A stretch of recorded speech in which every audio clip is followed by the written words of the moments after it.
Hello, everyone. This is your host, Philip Reiner. I wanted to welcome you to The Fourth Leg. This is a series of podcasts focused on one of the most complex systems in the world today, nuclear command and control, and its increasingly complicated future. Within this series, we're going to go straight to the experts across multiple sectors to talk about the modernization of nuclear command and control systems. Keep an eye on technology for global security in the coming weeks and months as we begin to launch additional podcast series focused on how to fix the internet, AI and global security, and other critical technology and security related issues. For now, we have so much to talk about. Let's get started.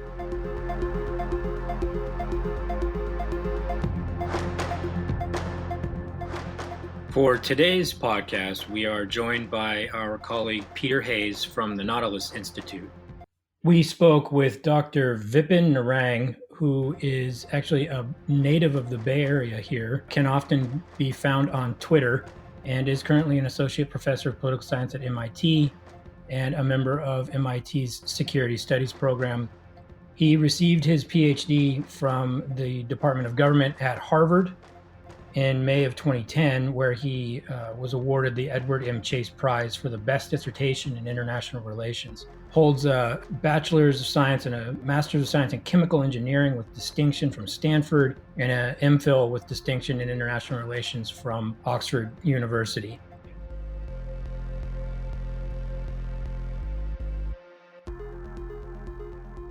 So Vipin, it's great to have you here on the podcast. We've now had a number of these conversations with a real variety of people specifically talking about NC3. I anticipate the conversation with you today will probably go into a broader range of issues out beyond that too, which we totally welcome. But I thought what would be great, as we've been doing with so many of these conversations, is really kick things off for the listeners that we have out there and ask you to talk a little bit about the paper that you submitted for the workshop that we did back in January, which was this global look at NC3. And really, I think what you brought to the conversation was what I found to be a very unique analysis, and to a certain extent, even questioning work that you've done, thinking about nuclear weapon states and how they approach these issues. And there might be gaps that we should be able to better pick up on if we think about it in a little bit of a different framework. And you painted some of that picture for us with your paper and your presentation. I will stop right there and stop destroying what you actually wrote and let you talk about it, though. Thanks, Phil. First of all, thanks for having me. Thanks for having me at the conference. It was wonderful. I learned a lot, and I think it's really important. Yeah, so, the paper was kind of an expression of a long-standing discomfort I've had especially with the academic literature on nuclear command and control, which has kind of shoehorned us into thinking about command and control structures as either assertive or delegative. And this is kind of binary condition that states pick one configuration over the other. And this is from, Peter Fever, Scott Sagan, and myself, my own dissertation. But the great thing about tenure is I can say, you know what, we all been thinking about this wrong. And I think even when I was writing my dissertation, I was like, this is not how states actually think about command and control architectures, because it's kind of assertive delegative is a very static concept. And states often transform their command and control architectures as a crisis or conflict unfolds. And so the basic insight and discomfort I had was, we may think of a state as having assertive peacetime structures or delegative structures in peacetime, but they may change in a crisis or conflict. And so there's kind of the central point, which is actually, everybody should also keep an eye out for a dissertation coming out, which picks up on this in some different ways, but there's a much better dissertation coming out from somebody who has an external reader for David Arsenault at Syracuse. And he runs with this idea that, assertive delegative isn't the only way to think about command and control structures. But my point was, at some point, every state has to get ready to delegate and has to think about when it would, release authority and, more importantly, the physical custody of nuclear weapons to the end users. And the real question is when they decide to do it, right? So we have, the ideal type delegative countries are like the United States. We have peacetime delegation. And that means that our transformation in crisis and conflict is not very severe or acute.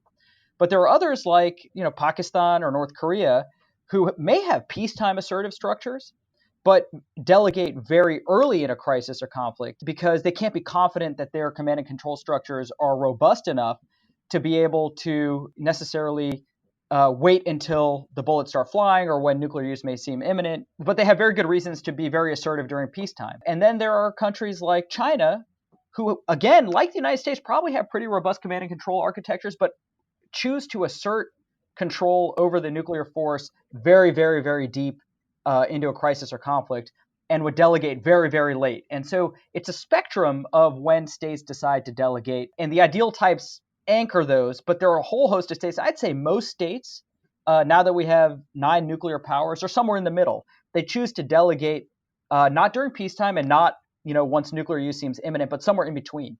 And the risks associated are different based on when a state decides to delegate its nuclear force structure. So if it's early in a crisis, then the sharp shift to delegative structures may increase preemptive use temptations by the adversary.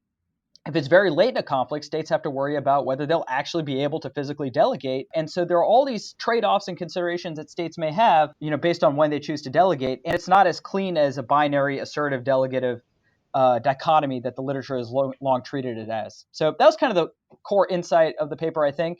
And I gave examples along the way. But I think we need to think about command and control, I think, transformations more than we need to, the static idea of assertive and delegative structures. And Peter, I think, has given this a great deal of consideration over time. So I really almost want to get out of the way. But I would just say right up front, I mean, when I read your paper and when you talked about this at the workshop, one of the things that really comes to mind for me is and I totally agree with this assessment, right? That it resonates with me as someone who, a lot of the work that I did when I was in the federal government, for instance, was focused on Pakistan and Pakistan's approaches on this. And I think you're dead on in terms of how you assess, the way that they would behave. I think the question that it raises for us in the attempt to understand what NC3 looks like in a 21st century environment, right? In a quote unquote, multi-domain environment. And we'll go into this, right? We can talk about specific cases, Pakistan, maybe in Israel, China, right? What your analysis points to in terms of what that means for their needs. Knowing, for instance, to just take the Pakistan example, right? That gets real heady real fast. Correct. In terms of what their NC3 is really going to be able to take care of and what it's not. Right. So just curious, and I think you kind of alluded to this a bit in your paper, it's a construct, right? It's a framework for thinking about it. What does it mean practically then for NC3 in various countries? Do you see it kind of shifting your own thinking on what it would require and the vulnerabilities or risks that it begins to create? Yeah, I think, we assume that once a state gets a nuclear force, they automatically inherit and develop these very robust, sophisticated, redundant NC3 systems. Right. And most don't, right? And it takes decades. We're still working on ours, and we have a rickety, 1960s command and control architecture. But, India and Pakistan test nuclear weapons in 1998. And immediately they start, they have a conflict between them and Kargil, and neither side knows not only what the other's NC3 looks like, they don't even know what their own NC3 looks like. And, how confident they can be about, whether they'll be able to control and issue orders to release and delegate nuclear weapons when the time comes. And that's why I think initially, the really scary part, I think, with new nuclear powers is if they are facing a conventionally superior adversary or a state with nuclear superiority, for example, and they have small arsenals, they often have, they can have very itchy trigger fingers that push them into delegate, kind of like the worst times, like when they think a crisis is about to unfold or when they think the balloon is about to go up. And they're basically asking units that have never possessed nuclear weapons before to all of a sudden take custody of them and then, but be judicious about when they might use it, because if they use it, then it might be the end of the world. And, the kind of psychological stress placed on new nuclear states with how do you manage these things once you have them? Because NC3 is kind of the afterthought. States are so keyed up about, and focused on getting a deliverable nuclear system. Then the question is, okay, now that you have them, how do you manage them? And, I think that's kind of the scary question that we explored in that conference, but also, especially with new nuclear states, the risks are much, much sharper. And you take Pakistan, you take North Korea, right? North Korea, you have a state that is facing an overwhelmingly conventional and nuclear superior force in the United States. And it's not unreasonable for Kim Jong-un to have an itchy trigger finger. So what does that mean about, the transformation in the NC3 or the delegation of nuclear forces, where they're during peacetime for his own internal coup-proofing reasons? He probably nuclear weapons are centrally stored and managed, but the balloon can go up really quickly. So how does that transformation happen? When does it happen? How quickly does it happen? And what kind of psychological stress does it place on the units that possess nuclear weapons? These are kind of risks that we haven't thought about, but they scare the hell out of me. Yeah, and they really scare the hell out of me too, to be honest. And having spent an inordinate amount of time talking to 3, 4 star generals on the ground in Pakistan in terms of how they would actually operationalize what they talk about, Yeah, right? The readily available, ostensibly readily available Nasser, that it's just all of a sudden it's going to be a battlefield, you know, available weapon. It just makes you almost it's an insane notion on its face, right? Because they haven't actually, as you put it, built the structures to manage it. And the so the and this is where things get really interesting, right? And we haven't talked about this. Well, we've talked about this fairly extensively with some of the people we've interviewed for the NC3 conversations, but this gets way more complicated when you start introducing some of these novel technologies into the mix, right? So right. I mean, yeah, it just exactly. I mean, if you're Pakistan and you're worried about a cyber yep. a cyber attack from India or anywhere else, Israel, the United States, that might render your entire force impotent, and not your inability to be able to communicate with the units that possess nuclear weapons. How do you think you would hedge against the inability to use? You would basically remove all technical controls that would prevent use when you delegate the physical weapons. And I think also in command and control and in this literature, at least in political science, there's a conflation of use authority and use ability. So Uh, oftentimes we focus on the authority to use nuclear weapons, but these countries are actually often focused on the ability to use nuclear weapons. I don't, once the Nasser is delegated to the units, I don't think those units are going to care whether they get an authority. I mean, it's like, okay, we've got it, and there's nothing preventing us from physically using those weapons. And so the flex out to delegation has already happened, right? Who cares what the actual doctrine says about who's the titular head of the yeah, NCA. It yeah, doesn't matter, right? So we need to focus on who has the ability to use nuclear weapons and when. And when a state decides, to basically flex that out to units, then all bets are off. yeah. And when you've got a colonel who's under the stresses, just imagine, Balakote on steroids, and you've Correct. got a Yeah. colonel who's actually been directed to take this stuff out of storage and move it out, and he has a certain sense of computer network exploitation or any sort of offensive cyber capabilities, which could lead him to maybe underestimate the commands that he does get, or Right. not necessarily believe what he's being told to do, whether it be to stand down or to actually launch. So this, Right. yeah, it gets even more complicated as these sorts of technologies get infused, which is, as far as we can tell, you have the 60 minutes bit with the 4 star commander or whenever that was a few years ago, talking about how we're good, it's all on, we're still working off of floppy disks, don't worry about it too much, right? Here in the States. But that's not where everybody's going. Right. All of these Right. systems are getting networked, and the systems that, Well, and networks and also overlap, right? So, there's we have dedicated nuclear command and control. Some of these states yeah, may not have. They might, have command and control for conventional and nuclear on the same systems, and the way states prosecute conventional conflicts may have a real implication for their ability to maintain negative control on the nuclear side too, right? Because if you're in a conventional conflict, the first thing you want to do is blind and deafen your adversary.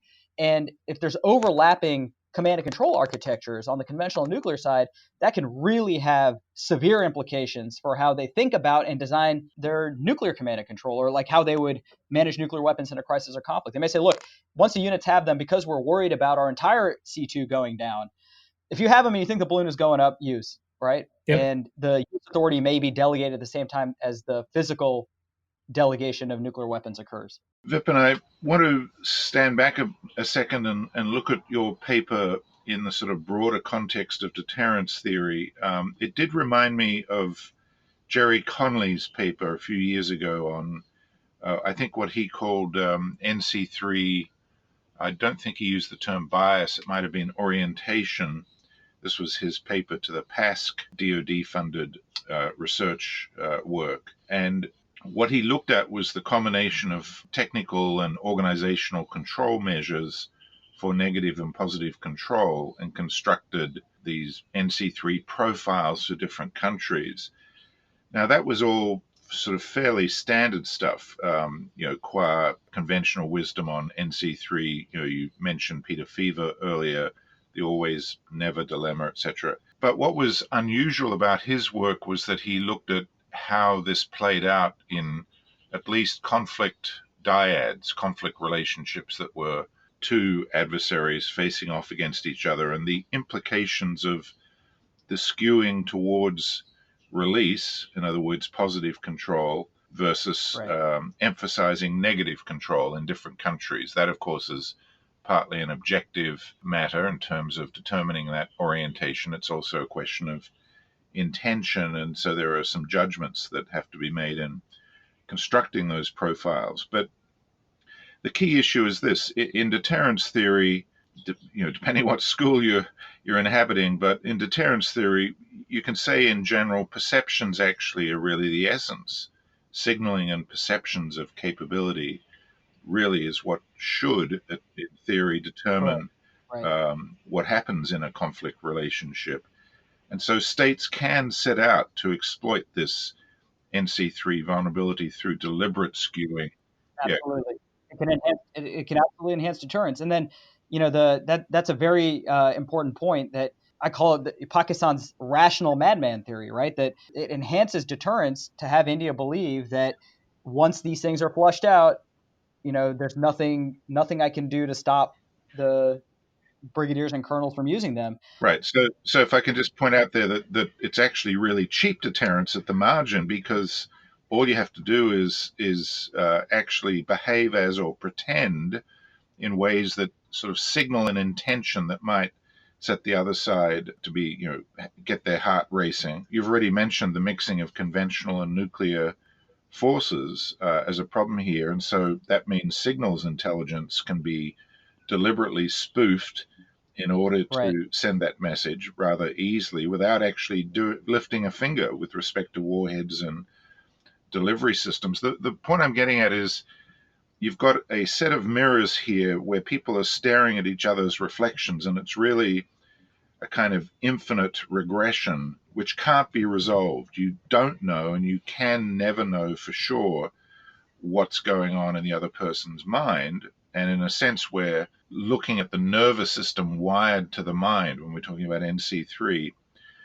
In that case, you either have to assume the worst or assume the best, or somewhere in between. That's, again, a matter of leadership. But at the theoretical level, once you have more than two players in such a system in a standoff, is there any possible definition of stability, or is this just inherently incredibly unstable and could go anywhere in sort of theory terms? My mind boggles when I think of a true... That's a great question, because I think in peacetime on the day-to-day level, most nuclear forces are recessed, and this isn't a problem. I think the one thing I would say about the cheap talk deterrence is that, the let's say Pakistan or North Korea's rational madman strategy to, basically signal that they have early delegation. The problem is that becomes a self-fulfilling prophecy, because they are facing a strategic actor who has no choice but to assume the worst usually. And so, if they're trying to just spoof it, then they can put themselves on the back foot in a crisis or a conflict, and that becomes very dangerous for them. So I think their incentive then is to actually end up doing what they are signaling they're going to do, because if they don't, then India may behave in ways that just assume that they're going to flush these things out and use them early, and that can include preemptive nuclear use from India or against North Korea. And so it can't just be cheap talk, because that could be very detrimental to the state's security. Well, that's a really interesting point, because in the peak of the escalation cycle, a very high tension between North Korea and the United States a few years ago, the North Koreans were actually extremely silent and quiet on the ground. They didn't move many forces. There wasn't a lot going on, except at the declaratory level. There was a lot of vehement and outrageous rhetoric. On our part, I must say we had some outrageous rhetoric coming from the White House. We were moving forces around. We put a bunch of stealth bombers in the air, and their ham radio operators and run them right up to the NLL. I mean, that was but my point is that the ham operators immediately posted on the web speculation they were heading for North Korea. So North Korea, of course, is quite capable of picking up that stuff on the web instantly. And then, right at the peak of the crisis, at that time, precisely at that time, we changed the codes on the free-to-air transmission over radio on our nuclear emergency action messages, which is something the North Koreans surely monitor. Now, that may have just been some serendipitous routine change for some reason, but you had a combination of force deployment with change of nuclear fire code. So who is behaving? Maybe it was inadvertent. Maybe that was a purposeful signal that was.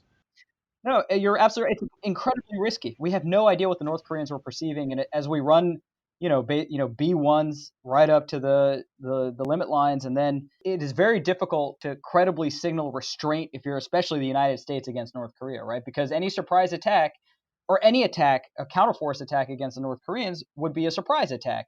And so they were always, I had to think, worried about and keyed up for that exact possibility. And here we are basically doing everything that would look like a prelude to a surprise attack. And, it's very risky. And I think my co-author, Ankit Panda, and I wrote precisely this at one point a couple of years ago, that, what we think are just efforts to desensitize North Korea may actually one day look like a surprise attack. And if North Korea is worried about use them or lose them with their nuclear forces, you could just get essentially what looks like a bolt out of the blue North Korean strike, but that was basically their fear that we were coming after them.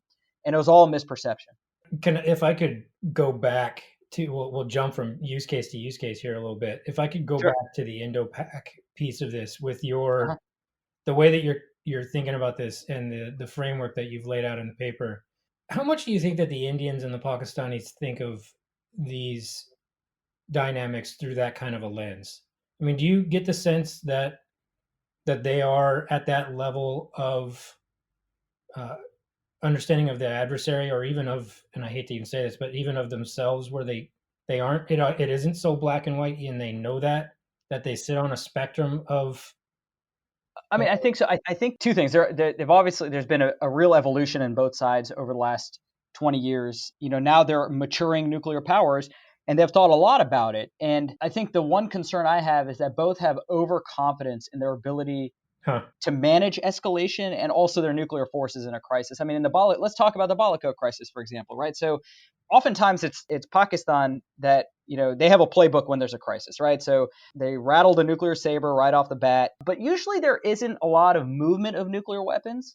In the last crisis, they did that. We don't know if there's any movement of nuclear weapons or they operationalized anything, but at least publicly, there's really no evidence of it. But this time, interestingly enough, is the Indians that they didn't say much, but throughout the crisis, they were very ambiguous about whether they deployed their SSBN for the first time. Yeah. With nuclear weapons, it would be the first time in a crisis in South Asia where fully mated nuclear weapons were deployed. And I think they want to be ambiguous about it, enough to have plausible deniability that there are weapons on board, but also to signal potentially to Pakistan that, we did this. And that's certainly going to have an impact on future crises in India and Pakistan. Pakistan, well, obviously took note of that. And then there was, Prime Minister Modi during the campaign was very open about talking about nuclear weapons. They're not just for Diwali. We don't just keep them, in the storage. I have a nuclear weapon too. And then, a couple of weeks ago, I have long argued India has had discomfort with an absolute no first use policy, and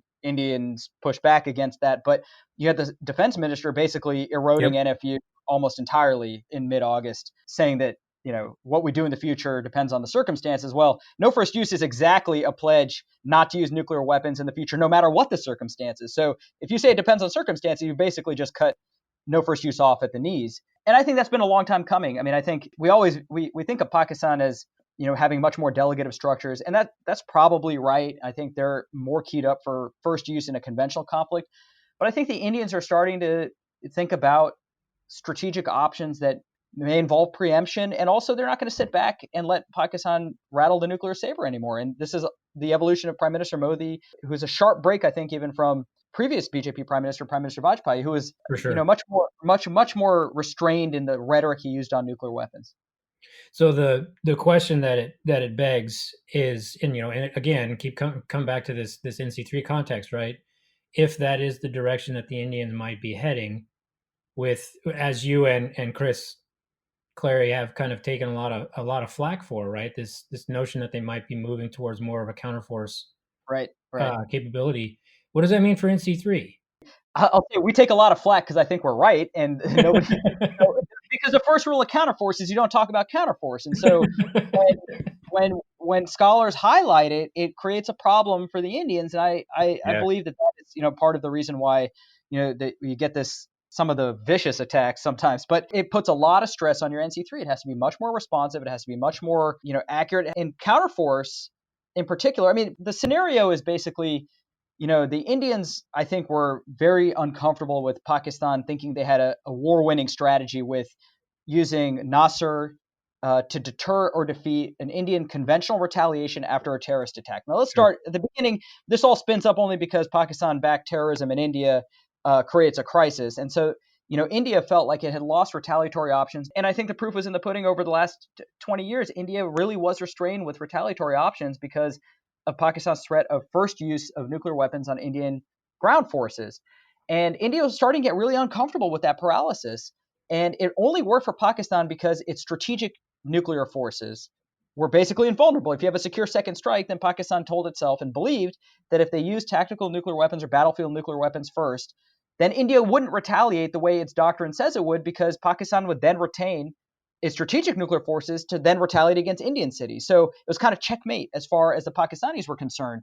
And a series of crises in 2001, 2002, then 2008 in Bombay, I think really convinced Pakistan that worked, and they were getting complacent. And so the Indians thought, well, instead of trying to prosecute, they started musing, I think, and very senior Indian officials started musing about, well, if we can't calibrate retaliation below the nuclear overhang, why don't we just try and get rid of the overhang completely? It's not tens of thousands of nuclear weapons like the Soviet Union. It's tens of strategic nuclear weapons. And those are the ones, if I'm a civilian national security advisor, I care about protecting my cities.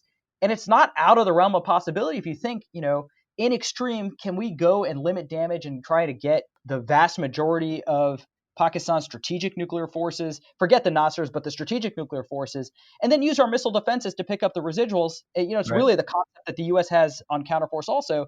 It's not totally insane. And so the only problem is you need to have a numbers advantage, and you need to have very responsive and prompt command and control, and you need to kind of have a caveat for your no first use policy, and because you may have to go preemptively. In theory, you'd love to have, I think what the Indians talked about at some point, ideally they would have second strike counterforce, right? So Pakistan would use battlefield nuclear weapons, and India's retaliation would eliminate as much of Pakistan's strategic nuclear force as possible. The problem is, if Pakistan thinks they're going to do that, then they're not going to limit their first use just to battlefield nuclear weapons. Yeah. So if you're India and you're thinking about preemptive options, you may have to go before any of the music gets going.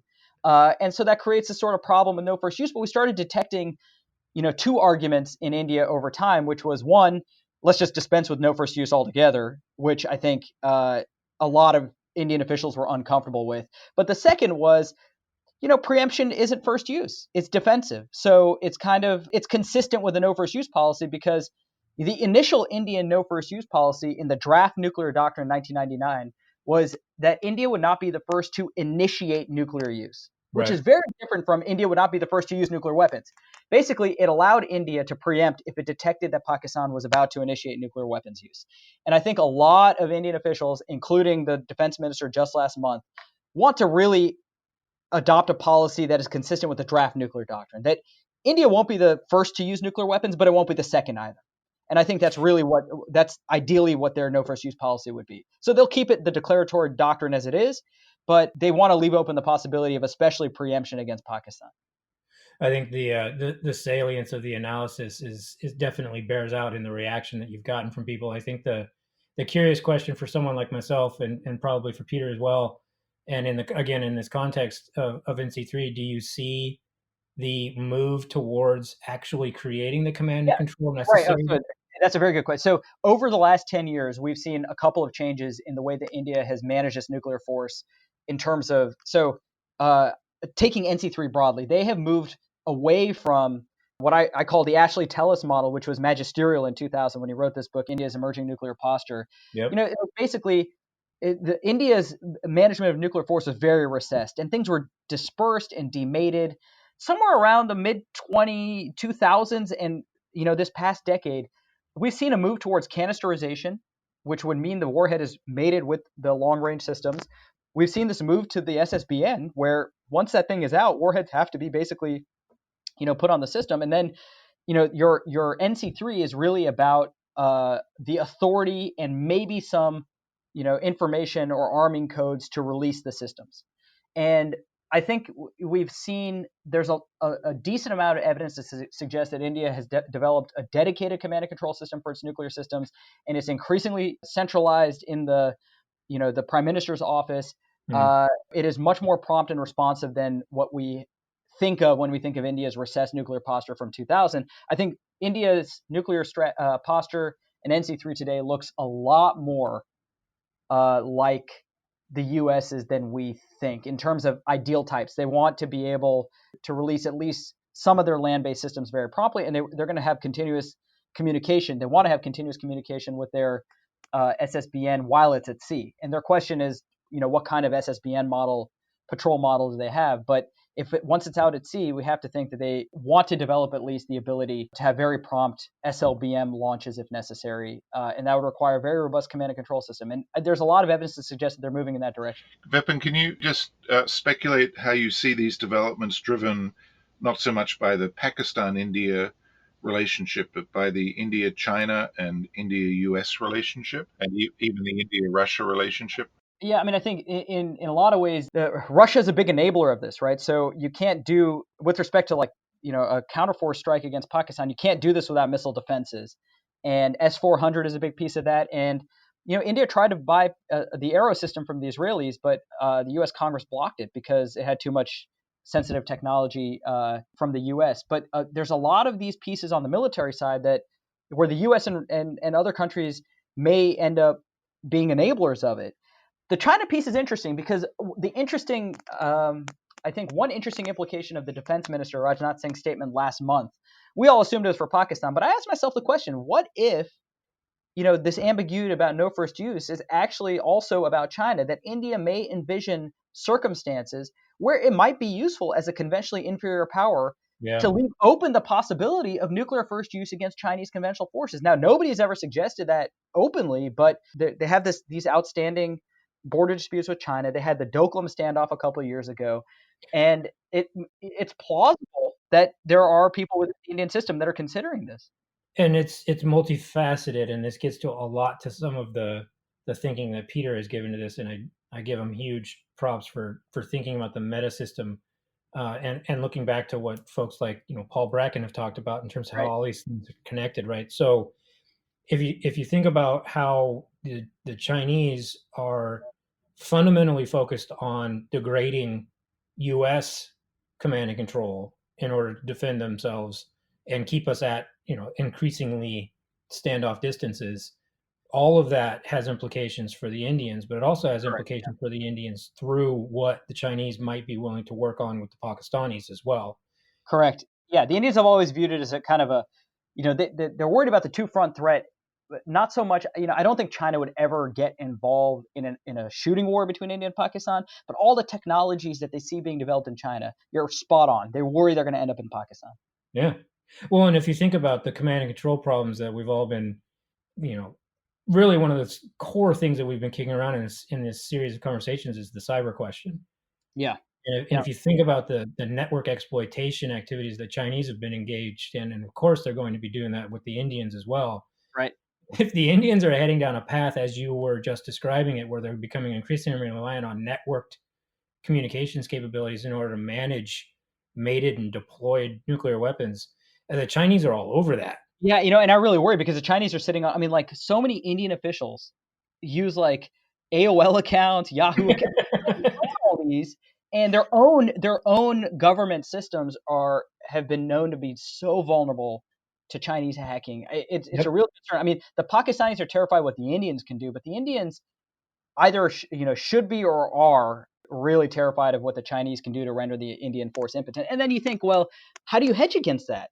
you hedge against that by removing negative controls so that the force doesn't fail impotent when if you ever need to use it. And I worry that a lot of the forces, because of the cyber threat, are being designed in ways that are skewing towards positive control because they're so worried about the whole thing failing, impotent when the time comes. So, Vipin, do the Pakistanis have a similar concern about the vulnerability to their NC3 system being disabled in some respect? I don't know, but I don't know about openly what they would say, but I would suspect that it's something that's on their minds. So this brings me to the back to the meta system. It seems to me fairly likely, not automatic, but fairly likely, there's a reasonable probability that U.S. forces may be in the vicinity if there's a real clash between Indian and Pakistani forces that has either side reaching for their nuclear trigger finger. And in that context, China will certainly be on the horizon in some respects, certainly on people's minds as to where it's placing its bets in an India-Pakistan conflict.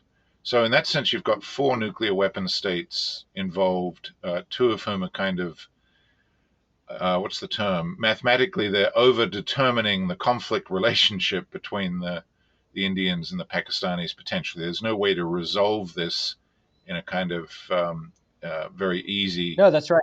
Yeah, if you're Pakistan, I used to say that India was always threat number 1, but threat 1A was the United States.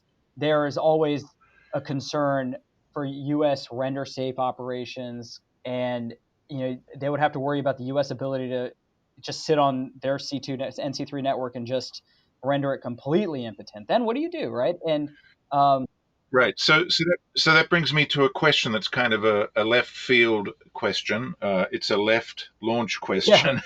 Yeah. You will remember now public the proposal by Eric Gross that in the context of real nuclear crisis or real nuclear use, there's a very high probability that these governmental command and control systems and communication supporting systems will, I think the technical term is, fail robustly under stress. And so what Eric proposed was that the world, actors unspecified, develop a thin line, very low message information delivery rate, but very robust, very resilient communication system for fallback or crisis use, and that it be done in an open source manner. Do you think there's any way that such a likely one-way communication system that could be very secure could be used instead of Yahoo accounts?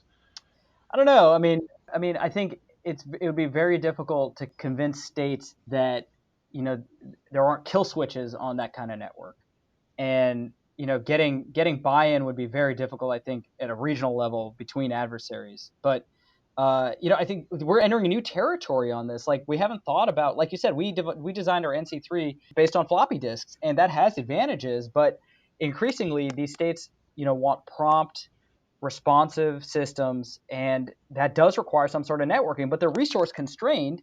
They can't spend $700 billion a year on defense. So how do you develop this in a way that is sustainable economically when they also have to develop these massive conventional forces?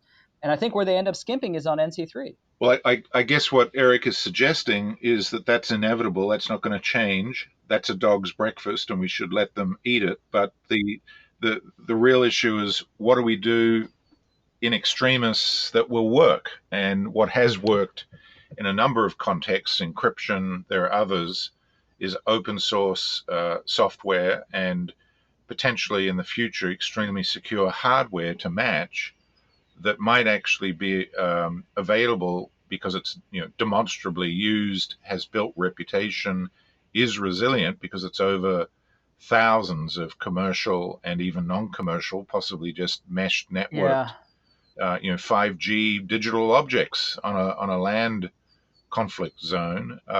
That there are ways to work around this potential failure of the NC3 systems in extremis.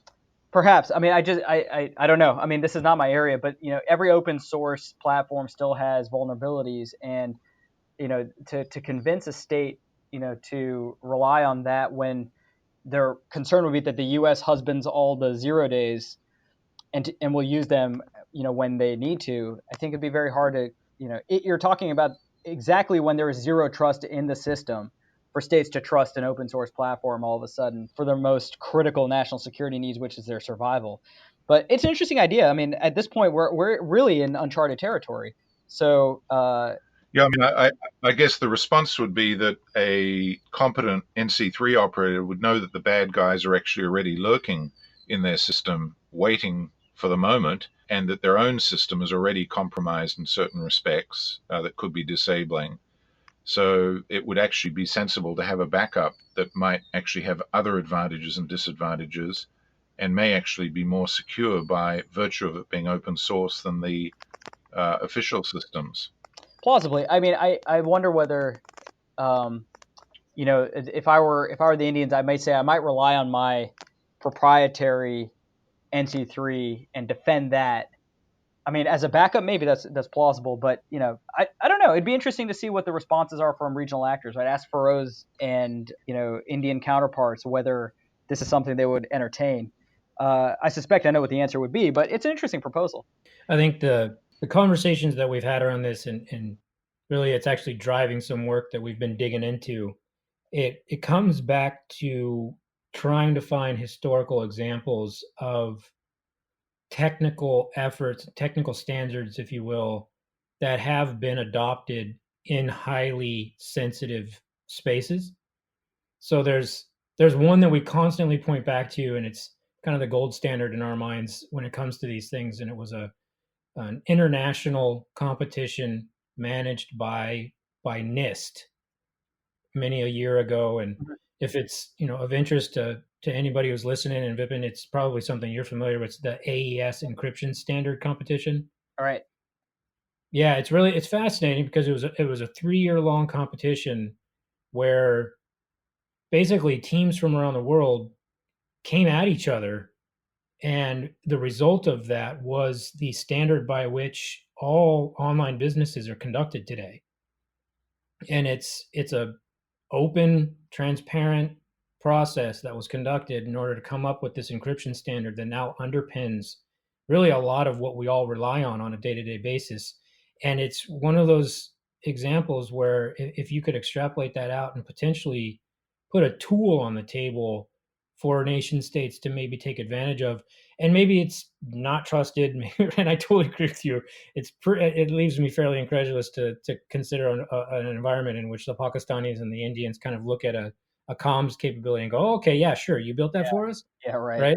Right. Oh, you open sourced it, even more reliable. But that's what's happened in some of these other domains, and we Yeah, I have a think couple of the other, analogy yeah, is right. We need to think about the right analogy here. And I guess the question is whether the incentive to disrupt any one state's NC3 overwhelms the incentive to keep them stable. Because I can imagine a state, like the U.S. actually being, wanting a state's NC3 to fail because you think it's going to just fail impotent.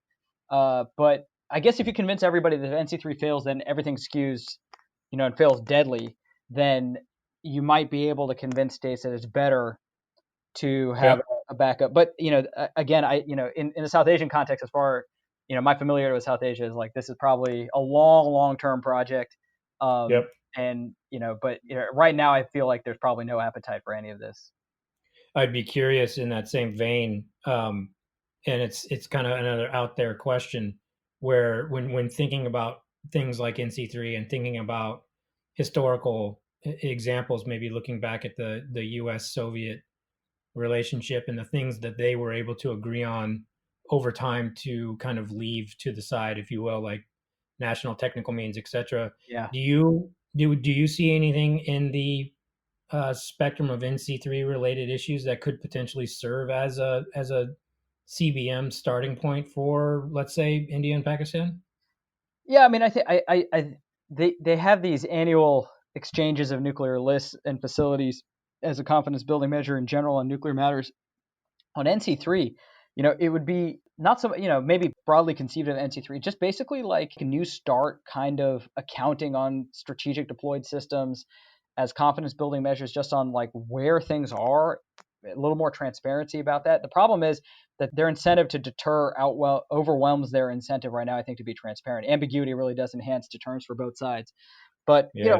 no ASAT, like a ban on ASAT weapons, for example. I mean, you could start disrupting conventional and nuclear and commercial and civilian life, depending on what you hit. It may be, something as simple as that, right? Because those are so provocative and unhygienic for space that, banning ASAT weapons and tests is probably not an easy one. That has implications for NC3 in the region, because India did that ASAT test earlier this year, which left a decent amount of space debris and shot it up. So, I can think of some, but I think right now the fundamental problem is not a lack of ideas or imagination. It's a lack of incentive in South Asia in particular. Neither side has an incentive really to pursue confidence building measures here, because I think they believe that they benefit from ambiguity and, not having transparency on a lot of these matters.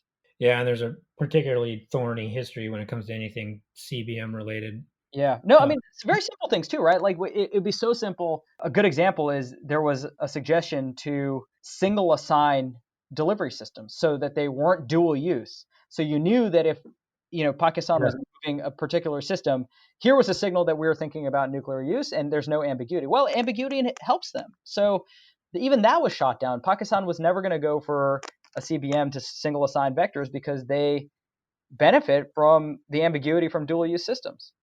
I wanted to switch gears and come back to the United States with this vast, sprawling legacy system of systems. I think last count it's around 200 plus separately managed NC3 systems, and now we're introducing at the speed of light, the new disruptive technologies, artificial intelligence.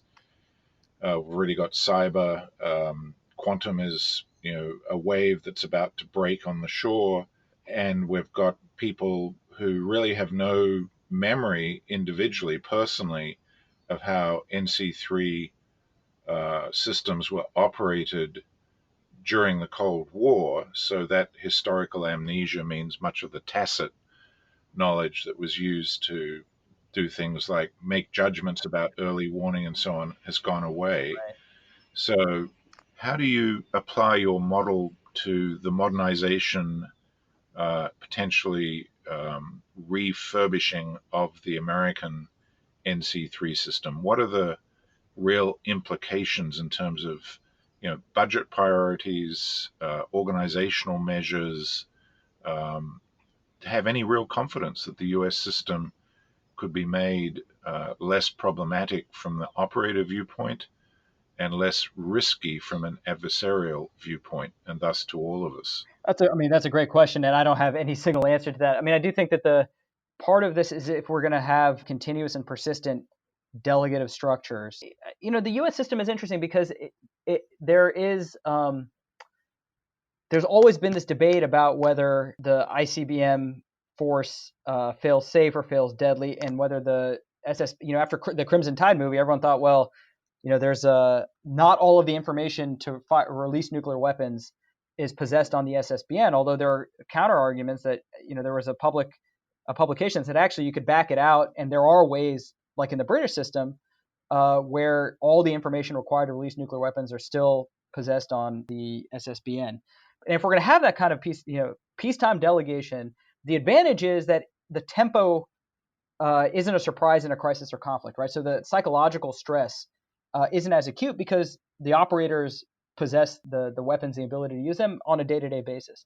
But how do you ensure that it's robust against unforeseen threats? And you're certainly going to have increased stress in a crisis or a conflict, especially with, let's say in a future war with China, you're going to have a lot of conventional missiles coming at, U.S. forces, and it will be very, very intense. How do you ensure against unknown threats to the NC3 that it stays robust when you've delegated forces like that? I don't have the answer to that question, but if one is going to have that kind of delegation, one needs to ensure that it is extraordinarily robust against every potential threat. And I just don't know if that's theoretically even possible. It also raises the legal issue, which is if you're going to have that kind of de facto pre-delegation and delegative response down the command hierarchy to weaponeers in various delivery systems. They actually need to know a lot more than they probably do at the moment to actually observe their obligations and to have the right as individuals to assert their universal humanity before they press the fire button. At the moment, we appear to keep most of those people below the alpha commander, the top commander, ignorant of that information, Right. yet they're expected to use nuclear weapons in a way that could, if they survive, put them in front of a war crimes tribunal. Yeah.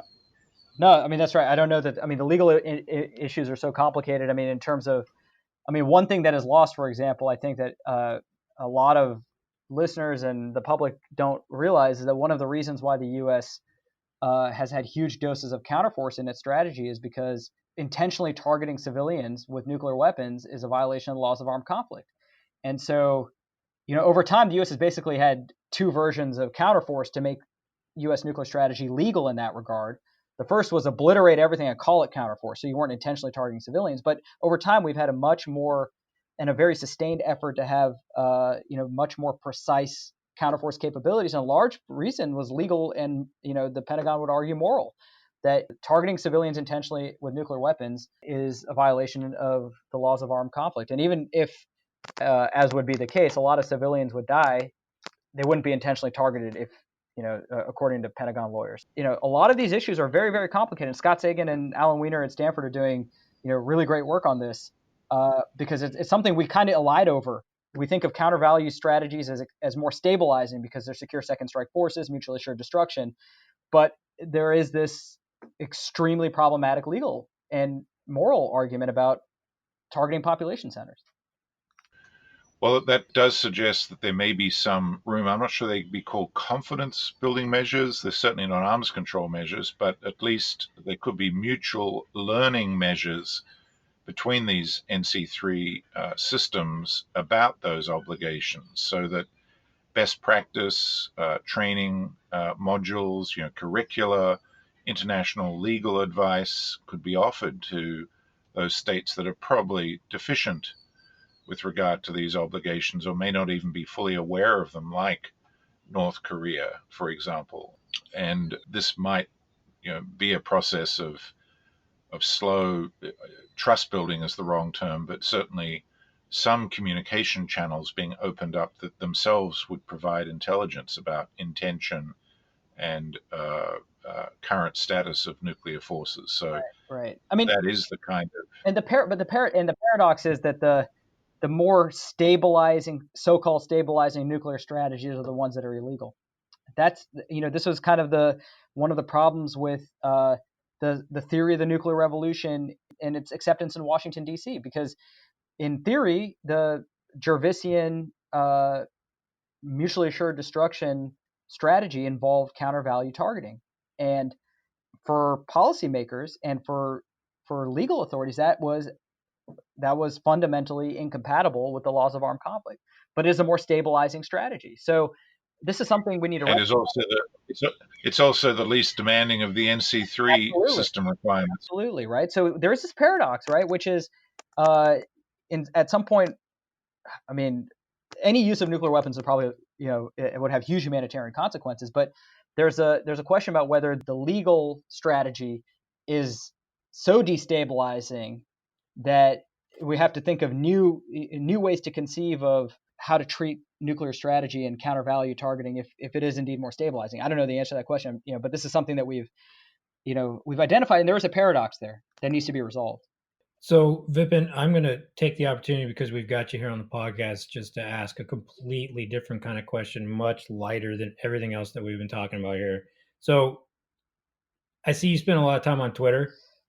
I'm trying to spend less time, thank you very much. But yeah, North Korea and South Asia are like, 10 years ago, there's really no nuclear Twitter because there's like, things were calm and things are heading in the kind of a stable direction. But the last couple of years have been intense, I would say. Yeah, I mean that's what I was going to ask too. So you've watched it evolve. How does it seep into your thinking and your analysis, or how do you see it actually influencing the broader debate? Seeing how honestly how kind of it's a fairly decent obviously very well-informed community of folks who really kind of go into almost pitched battle on various issues on a day-to-day basis. Yeah, I mean, I think in general, the reason why I find it useful as a tool, and I really view it as a tool, is twofold. One, I learn a lot, right? So when I have questions about nuclear strategy, nuclear systems, there are a lot of details that, like, you're just not sure of because there are a lot of conflicts. So taking advantage of this big community of experts very quickly, everyone is after the same thing, which is kind of facts. And, there is some theology. Deterrence is all theological anyway. But, in terms of the facts, I found it extremely useful in giving me resources and fact checking and a sounding board on arguments. And, as a tool, that's really helpful. The second thing is I think that it has helped us disseminate kind of a broader knowledge and awareness of nuclear technologies and risks. And I think that's important. So there's kind of a public service element to this. And I try not to get sucked into it too much because I have a day job, but I found it extremely useful. And oftentimes there are positive externalities. And it has ramped up in the past couple of years because of the frequency of North Korean tests and the crisis and the diplomacy with North Korea. And South Asia is the region not to be forgotten. And I think over the last 2 years, we've seen in ways that earlier in this decade, we hadn't seen the kind of velocity of nuclear issues. And then, INF treaty with Russia, the nuclear cruise missile, Chinese nuclear force modernization. There's just a lot of activity on nuclear matters and nuclear security. And it can be overwhelming, but I find it as, it's a really useful tool. So, I would encourage nuclear experts out there to kind of join in the fun and also to help correct things that you think are wrong, right? I mean, that's one of the greatest things. One of the best things about it is I very quickly find out if I'm wrong about something. And that's very valuable, right? And I found it a really helpful and generally positive community. I mean, there are pitch battles, but they tend not to be personal. And, oftentimes everybody's after the same thing, which is fact-based analysis. And I'd say it's kind of a unique, corner of the Twitter verse because Twitter sucks otherwise completely. And I try to stay. It can get it's horrible. It can get pretty awful. South Asia Twitter, when it's not about nuclear. I mean, I just have to mute everything and everyone. But I guess the advantage of North Korea is they repress the internet, so they can't troll us as much. But I'm sure they're monitoring everything we do. I really try to stay in my lane, though, right? Like I think a lot of nuclear Twitter tries to stay in their lane, except for like the odd comment about Tom Brady and the Patriots. I try and stick to nuclear matters, and I find it extremely educational and useful, and a kind of a public service tool in a lot of ways. Yeah, I definitely pay a lot of attention, increasingly so, when it comes to nuke Twitter. Well, hey, so we've eaten up a whole chunk of your Friday afternoon. Thank you so much for being on. It's great. It's a lot of fun, and I appreciate you guys having me and all the great work you guys do. And the series of papers is phenomenal. And I think every country paper is everyone should read. This is state of the art on NC3 on every country with nuclear weapons and some that don't have nuclear weapons too. So It's really a phenomenal project. I was really happy and honored to be part of it. Right. Okay. Terrific. Thank you. Yeah, it's beer o'clock over here. So you guys have a great afternoon, and then talk to you guys soon. All right. Fantastic.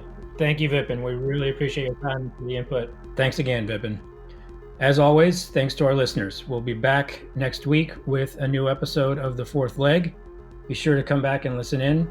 Until then, subscribe to the pod via SoundCloud, or we'll see you online via Twitter, via the website, or shoot us a note. Again, thanks everybody for listening, and we look forward to hearing from you.